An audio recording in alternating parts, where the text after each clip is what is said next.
Kill Boksoon berkisah tentang Boksun yang merupakan seorang ibu tunggal. Ia juga seorang pembunuh bayaran yang dikenal sangat mematikan. Sebagai pembunuh bayaran ia memiliki tingkat keberhasilan sebesar 100%. Apalagi menurutnya menjadi seorang pembunuh bukan pekerjaan yang sulit. Ia bahkan mengatakan lebih sulit menjadi orang tua. Film dimulai dengan diperlihatkannya para anggota pembunuh bayaran yang tengah mengadakan pertemuan. Diketahui mereka tergabung dalam perusahaan MK yang dipimpin oleh seorang pria bernama Ming Kyu atau biasa disebut dengan Min. Dalam pertemuan itu Ketua Min membuat 3 peraturan untuk para anggota. Pertama, jangan pernah membunuh anak kecil. Kedua, hanya dibolehkan kerja yang diizinkan oleh perusahaan. Dan ketiga, harus selalu mencoba kerja yang diizinkan perusahaan.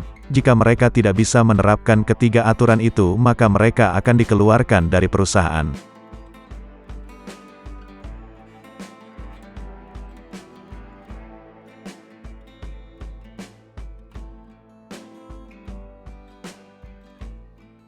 Kemudian terlihat seorang Yakuza yang tanpa sadar tertidur di tengah jalan. Rupanya itu adalah ulah dari seorang wanita pembunuh bayaran bernama Kill Boksun. Boksun yang merupakan anak buah kesayangan dari Ketua Min diperintahkan untuk membunuh si Yakuza tersebut yang bernama Oda. Di sini Boksun sengaja tidak langsung membunuhnya karena dia ingin bermain-main dengan si Oda. Setelah Boksun memberinya samurai, ia pun mengambil sebuah kampak sehingga pertarungan pun terjadi. Ternyata Boksun dapat memprediksi pertarungannya yang mana dalam pertarungan itu ia melihat dirinya mati terbunuh. Tidak ingin hal itu terjadi, Boksun mengganti kampaknya dengan senjata api, sehingga ia pun berhasil membunuh Yakuza tersebut.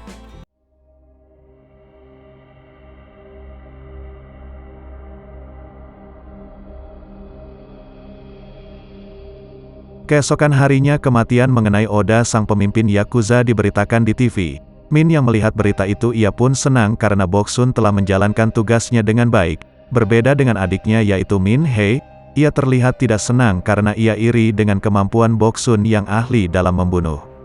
Malam harinya Boksun berkumpul dengan para anggota yang lain. Mereka lalu menanyakan bayaran yang didapat oleh Boksun. Setelah mengetahui bayarannya sangat besar, mereka tidak terlalu kaget karena Boksun adalah pembunuh bayaran termahal di perusahaan MK. Keesokan harinya Boksun bersiap untuk datang ke kantor menemui Ketua Min. Namun sesampainya di sana ia malah bertemu dengan Min Hei. Di waktu yang sama terlihat seorang anggota bernama Yongji yang tengah berduel dengan seorang pria. Ternyata pertarungan itu hanyalah latihan untuk mengasah kemampuan mereka.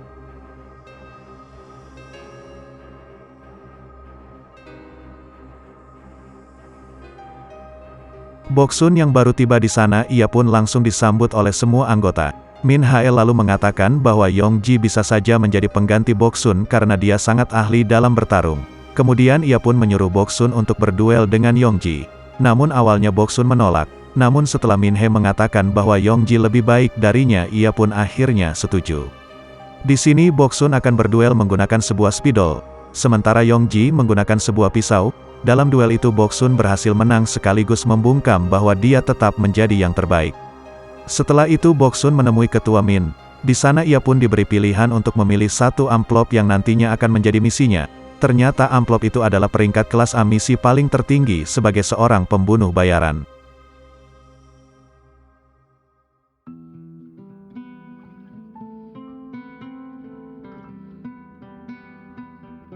Setelah memilih satu amplop ia pun terkejut karena Boksun diharuskan membunuh seorang bocah. Namun Ketua Min mengatakan bahwa pemuda itu bukanlah bocah, melainkan pria dewasa yang berasal dari keluarga kaya. Tak lama kemudian Boksun mendapat telepon dari pihak sekolah bahwa putrinya yang bernama Jaeyong telah berkelahi dan menusuk salah seorang siswa. Mendengar kabar itu ia pun bergegas pergi ke sekolah. Setibanya di sana Boksun harus mendengar pernyataan apabila pihak sekolah tak menerima alasan kenapa Jaeyong menusuk temannya, maka ia akan dikeluarkan dari sekolah.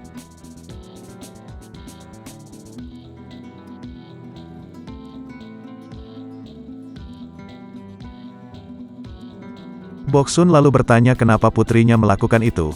Jaeyong menjawab bahwa dia memang berniat untuk membunuh temannya. Mendengar itu Boksun terlihat marah, namun ia tidak melakukan apa-apa atas tindakan putrinya itu. Sementara di sisi lain terlihat para pimpinan setiap perusahaan yang bernaung di MK tengah mengadakan pertemuan. Mereka menemukan jika ada korban pembunuhan yang mungkin dilakukan di luar perintah perusahaan dan bisa saja pelakunya adalah anggota dari salah satu anak buah mereka. Mendengar itu Ketua Min menegaskan jika pelakunya memang benar anak buah MK maka ia siap menerima konsekuensinya dengan hukuman penggal. Sementara itu Boksun terus menanyakan alasan mengapa Jae-yong melukai temannya, namun ia memilih untuk bungkam dan pergi meninggalkan ibunya. Singkat cerita Ketua Min bersiap untuk melakukan perjalanan tugas ke luar negeri. Sebelum itu ia memberitahu Boksun bahwa Yongji akan menemaninya dalam misi kali ini.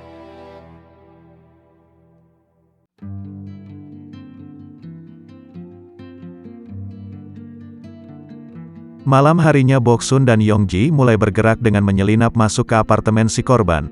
Setelah pemuda itu dibuat pingsan, Yongji bersiap untuk membunuh pria tersebut. Namun sebelum itu Boksun memberi arahan agar targetnya benar-benar terlihat seperti bunuh diri. Namun saat itu Boksun menemukan fakta jika orang yang akan dibunuhnya adalah putra dari keluarga biasa yang akan mencalonkan diri menjadi Perdana Menteri. Alhasil Boksun tidak jadi membunuhnya karena bapak-bapak itu adalah orang jahat yang tega membunuh anaknya sendiri. Di waktu yang sama Ketua Min akhirnya tiba di Rusia untuk mencari targetnya yang akan dihabisi. Tak lama kemudian ia dihubungi oleh Boksun bahwa dia telah gagal dalam misinya. Mendengar itu Ketua Min akan tidak percaya karena bagaimana bisa seorang Boksun bisa gagal dalam misinya. Untuk meyakinkan Ketua Min, Yongji mengatakan bahwa kegagalan kali ini juga menjadi kesalahannya. Meski begitu Ketua Min tetap tidak percaya dan menganggap Boksun telah melanggar peraturan dengan menghindar dari tugasnya. Di tengah obrolan itu tiba-tiba datang bos mafia yang menjadi targetnya. Alhasil Ketua Min langsung bergerak dan menghabisi mereka semua. Karena dari tadi teleponnya belum dimatikan, Boksun yang sebelumnya berniat untuk pensiun ia pun akan memperpanjang kontrak dengan syarat tidak ada yang boleh melanjutkan tugas yang telah gagal ia lakukan. Mendengar itu Ketua Min setuju karena Boksun adalah pegawai terbaiknya.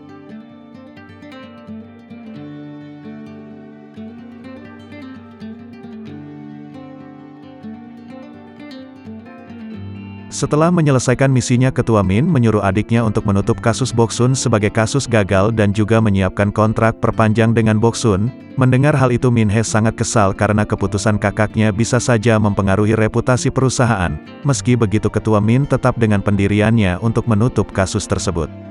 Kemudian kita diperlihatkan kejadian masa lalu saat Ketua Min akan membunuh seorang pria. Namun tiba-tiba saja datang putrinya yang ternyata adalah Boksun. Tanpa diduga Boksun memang menginginkan kematian ayahnya, sehingga ia pun menggeser kursi tersebut yang membuat ayahnya tewas seketika.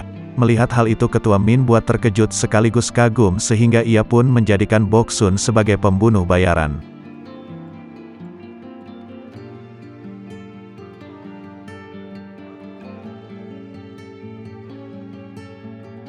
Kembali ke masa sekarang Jae-yong akhirnya mengatakan alasan ia melukai temannya yaitu karena sering diganggu. Mendengar itu Boksun lalu meminta Jae-yong agar menceritakan semuanya. Saat itu si korban yang bernama Chow diam-diam yang sedang bercumbu dengan teman wanitanya yang bernama Sora. Chow yang memang menyukai Jae-yong sejak dulu ia pun mengancam akan menyebarluaskan foto itu jika Jae-yong tidak mau berpacaran dengannya selama 1 bulan.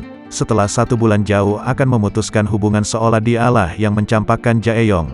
Mendengar itu dia yang menolak dan ia pun langsung menusuknya dengan gunting. Setelah mendengar pernyataan itu hati ibu mana yang tidak hancur mengetahui anaknya penyuka sesama jenis. Apalagi Jae-yong mengatakan dengan tegas bahwa dialah yang menjadi laki-laki di antara hubungan itu.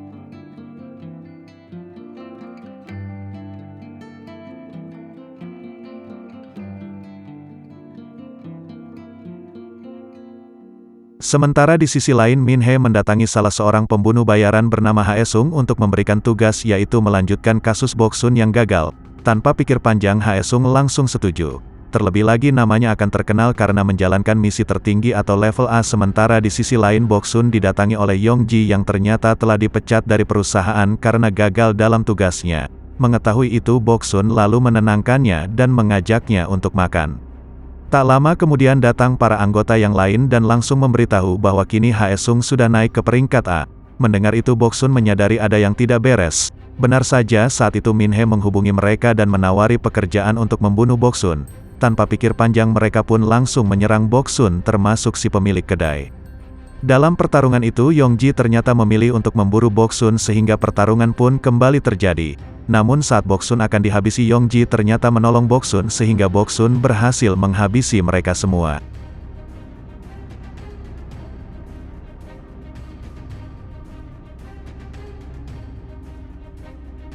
Setelah kejadian itu Boksun menyuruh para pembersih untuk mengangkut mayat mereka. Kemudian ia pun bertanya alasan mengapa Yongji membantunya. Hal itu hanya untuk bertahan hidup karena ia merasa peluang yang lebih baik jika bersama dengan Boksun. Tak lama kemudian Jae-yong menelpon dan bertanya kapan ibunya pulang ke rumah. Saat akan menjawab pertanyaan itu tiba-tiba saja Ketua Min datang. Di sini ia pun marah karena Boksun telah menghabisi para anggota yang bisa saja memecah belah mereka. Beruntung Yongji segera menjelaskan bahwa semua ini ulah dari Min Hye yang menyuruh anggota untuk membunuh Boksun. Ketua Min lalu memperingati Boksun karena yang telah ia bunuh adalah anak buah dari bos gangster yang bernaung di perusahaannya. Kemudian ia pun menyuruh Boksun untuk pulang dan menyuruhnya untuk datang ke perusahaan besok pagi. Namun Boksun menolak sehingga pertarungan pun terjadi.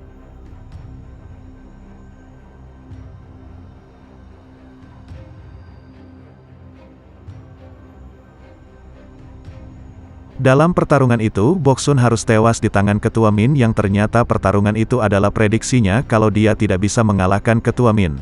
Pada akhirnya Boksun datang dan akan memperpanjang kontraknya. Tak lama setelah Boksun pun pergi Ketua Min meminta Yongji untuk tidak memberitahukan masalah ini kepada siapapun. Namun setelah Yongji mengiyakan perintah itu tiba-tiba saja Ketua Min langsung membunuhnya.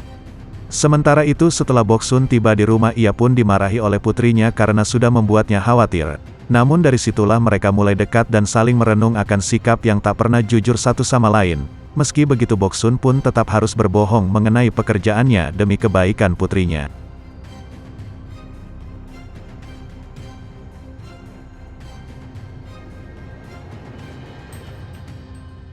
Keesokan harinya para bos gangster yang mengetahui anak buah mereka mati terbunuh akhirnya mengadakan pertemuan untuk membicarakan masalah ini. Mereka ingin mendengar alasan Ketua Min mengenai kejadian yang terjadi.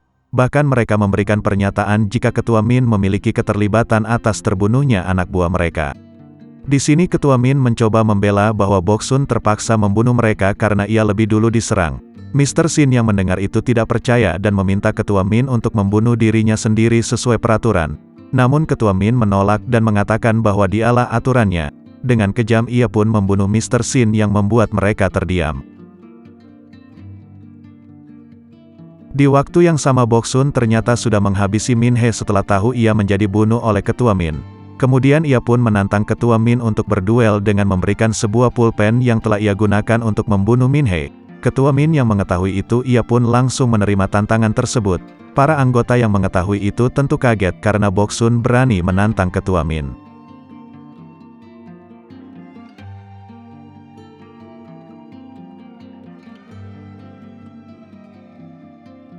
Malamnya sebelum pergi Boksun menyempatkan waktunya untuk makan malam bersama putrinya. Setelah itu ia pun pergi ke kantor untuk melawan Ketua Min. Saat tiba di sana ia pun langsung dihujani peluru oleh Ketua Min. Dengan santainya ia pun lalu duduk dan mengajak Ketua Min untuk minum bersama. Setelah berbincang cukup lama ia pun langsung menyerang Ketua Min.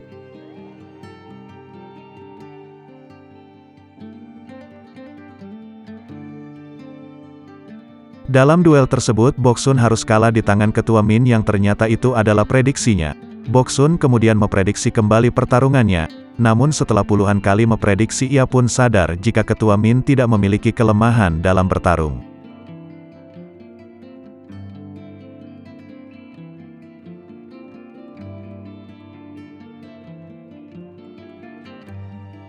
Ternyata hanya ada satu kelemahan dalam diri Ketua Min yaitu Boksun. Karena faktanya Ketua Min sangat menyayangi Boksun, sehingga ia pun tidak bisa membunuhnya. Mengetahui hal itu Boksun akhirnya menggunakan samurainya dan berhasil membunuh Ketua Min.